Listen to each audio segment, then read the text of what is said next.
So, good morning po mga boss. So, ito na naman po tayo. Inimbitan ko po ulit kayo na subabayan po ang aking vlog sa araw-araw. At sana po magustuhan nyo. Okay po mga boss.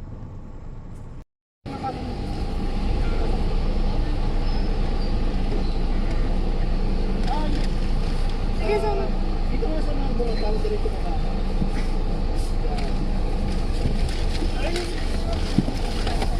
Ba't kayo nag-ano? Saan po? Harap ka na lang yan. Bagtikan po? Oo, sa harap pa na lang yan, ha, pangalan. Bagtikan? Oo. Nakapila tayo dito boss sa Walter Mart sa Pasay Road, Makati. Kaya pilahan po ito ng taxi.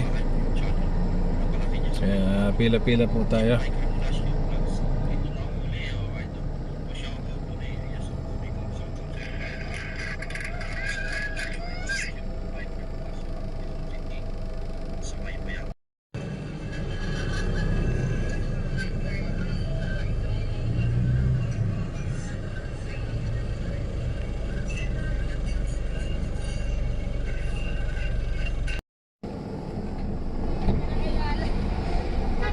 Saan kayo ma? Sa PLDT Santa Ana po.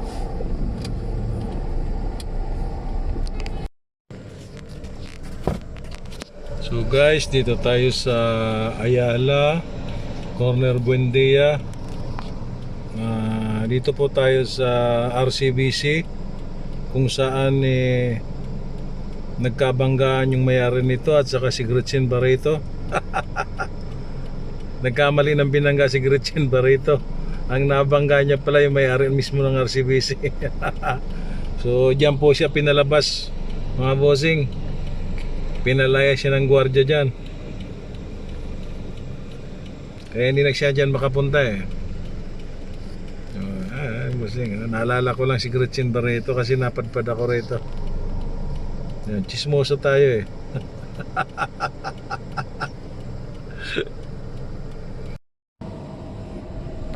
So guys, wala tayong madampot. So pumasok tayo dito sa loob-looban ng Ayala. Ayun, meron pasahero kumakabay.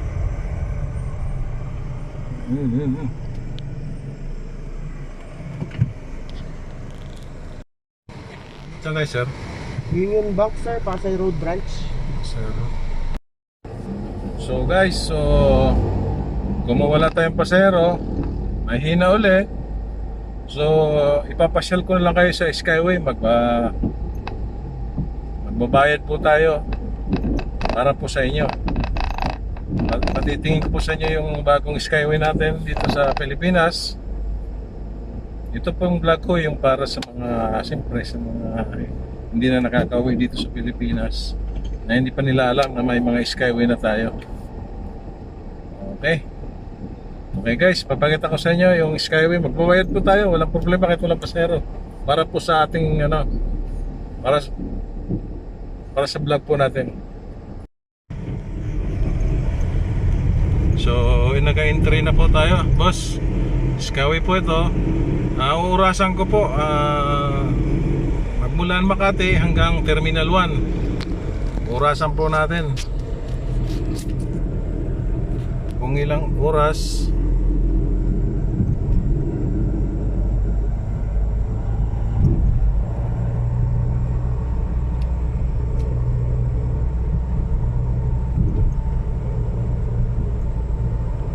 May papalapit na riles ng tren. Ito po ang bagong Skyway po dito. Ito po ay siyempre mga project pa po ni Marcos ito. Hindi lang nila pinatupad, nila Pinoy noon, nila Gloria Macapagal-Arroyo. Pero nag-umpisa nito siyempre Pinoy time. Tinapos lang ni Duterte. Ito pong Skyway na ito, Alabang to Bulacan. O ganun po kahaba ito. Hanggang Kamatsili po ito ng Quezon City pala, Quezon City. Pero pagbagsak po nung Quezon City po, halos ano na eh. South, north to south pala ito. Itong skyway na ito. Pero hindi po tayo north to south. Mahal po ang toll gate doon. Ang gagawin po, dito lang po tayo sa Makati to Terminal 1. Apo, dito lang po tayo.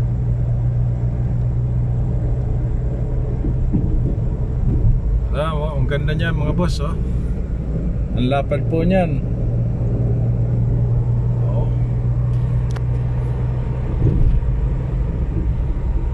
Overlook po. Ano?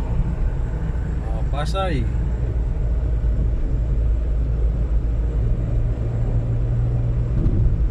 Pero siyempre ang takbo natin dito hanggang 80 lang po. 60, 80.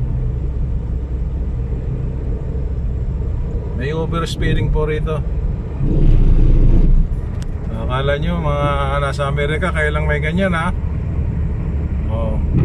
Oh.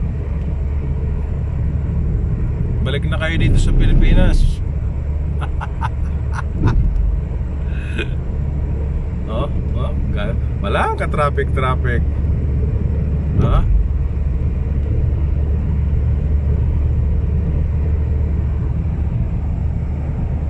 Diba mga boss?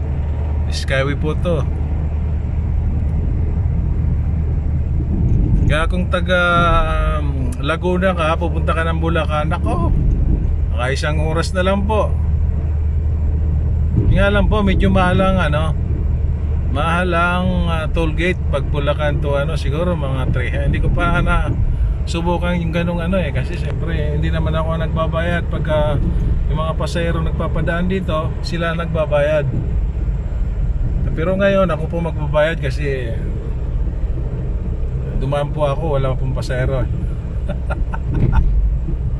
Siyempre for the vlog. Boss, ito. Ayan na po. Doon po, pag diretso po yan, paalabang po yan, pakanan po tayo, papunta po tayo ng Terminal 3 hanggang Terminal 1, Terminal 2. Dito po lahat ang daan. Terminal 4. Dito po lahat ang daan. Kakanan po kayo dito, papunta ng Terminal 3 to 1. Ang ganda po, may taas pa po.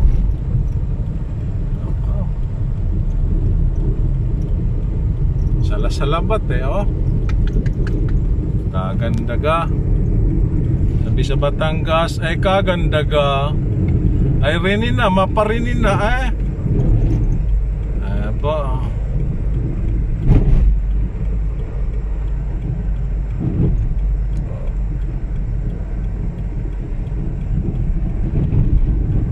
So dito po sa first toll gate, Terminal 3 po.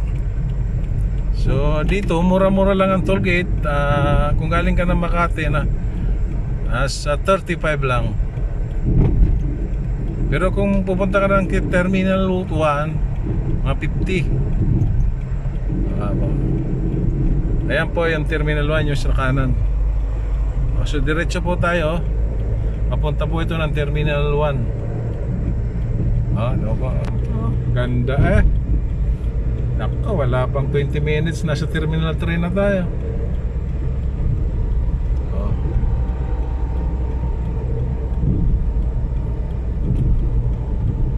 Ayan po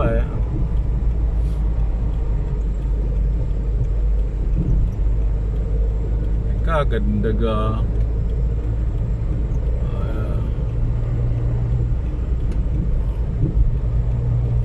Ayan po yung Terminal 3. Ayan na po. Hindi po tayo makano. Ayan po harap mismo ng toll gate Terminal 3.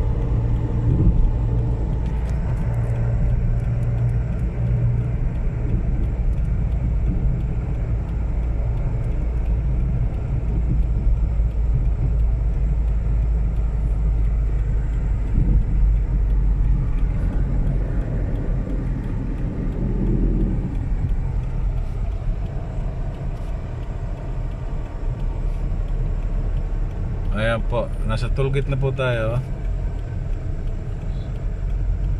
So, ayan po yung Terminal 3. Ayan po. Ayan, ayan, ayan, ayan. May bandila na yan. Ayan. Okay. So patayin po na natin ang toll gate kasi bawal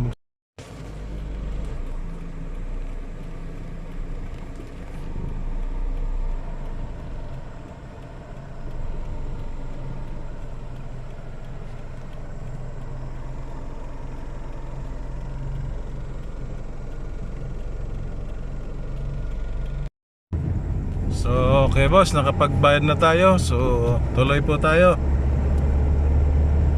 Papunta na po tayo ng Terminal 1. Dito po, ang takbo po dito sa 60 lang po. Ayan po. 60 km/h.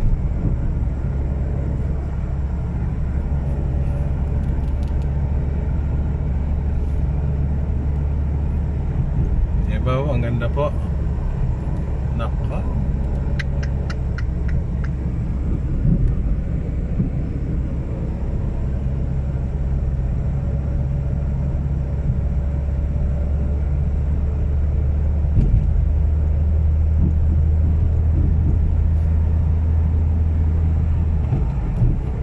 Huwag kayong mag-alala mga kasamahan ko sa YT at kahit hindi na kayo pumunta ng Manila,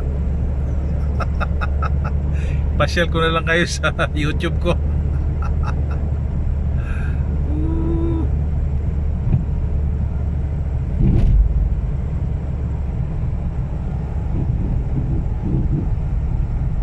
Hindi ka pwede mag-overspeeding dito boss kasi pagdating doon sa may dulo may nanguhuli doon. Nandun ang mga buhaya. Hindi naman buhaya, trabaho nila yon. Kaso lang, ang mahirap di ba boss, gumawa ka ng skyway para mabilis ang takbo, pero pipigilan yung takbo mo hanggang di wala rin kwenta yung ginawa mong expressway, express lane o skyway. Diba? Pigil na pigil yung takbo mo.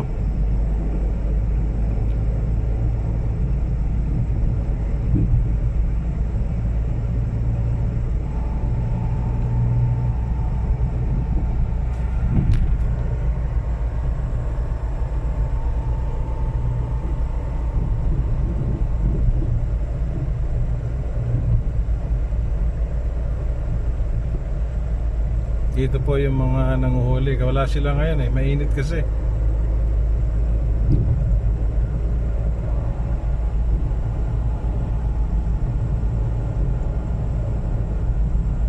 So dito po sa kaliwang side, pitong diretso po, papunta po yan ng Entertainment City, papunta ng casino, papunta ng Makapagal, papunta ng Mua. Ito pong nasa kanan, ito po yung papunta ng Terminal 1, Terminal 2. Yun po. Ito po.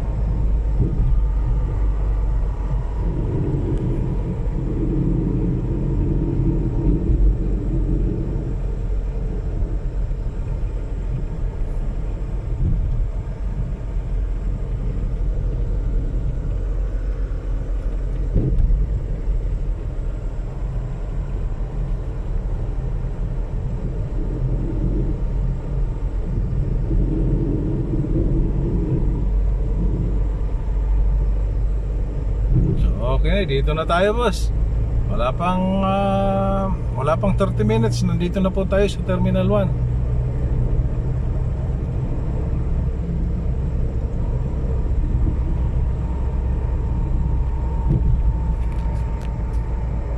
Okay, siguro dito na ako sa Terminal 2. Babagsak kasi magkatabi lang po yan. Kasi maraming mga bumababa dito sa Terminal 2. Kamakadampot po tayo ng pasero.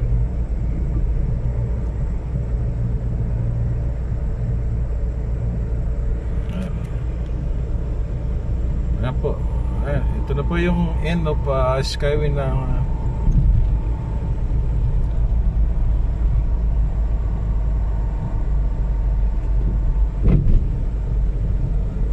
ayan po. Dito na po tayo. Nasa Terminal 2 na tayo. Terminal 1. Ayan po. So okay, may pasahero tayo kagad. Ayos. O para.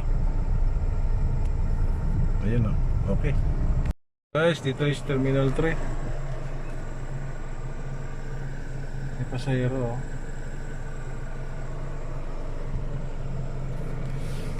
Naging pasahero ako, boss, galing ng Terminal 3. Nagpati sila dito sa Sogo, Recto, Quiapo. Kasi siguro mag-honeymoon.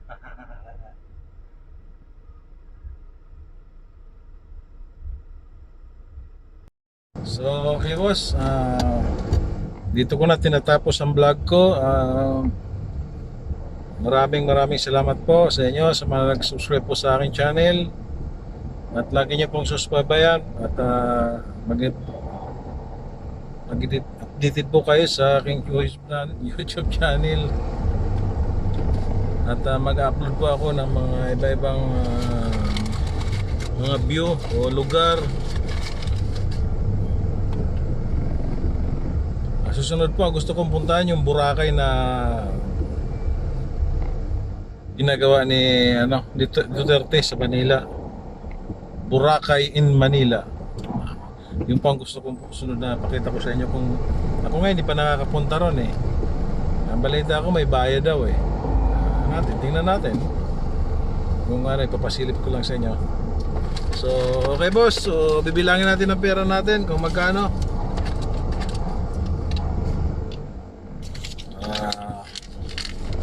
500 6 7 8 9 so 10 so 11 so 12 so 13. So 1-3 boss, 20 naman mga bossing ang pera natin. Anong oras ba? So lumabas ako ng 7:30. Ang oras po ay 2:30. So ang pera po 1-3. So okay po, maraming salamat po sa inyo sa panonood at God bless po sa inyo. Thank you very much.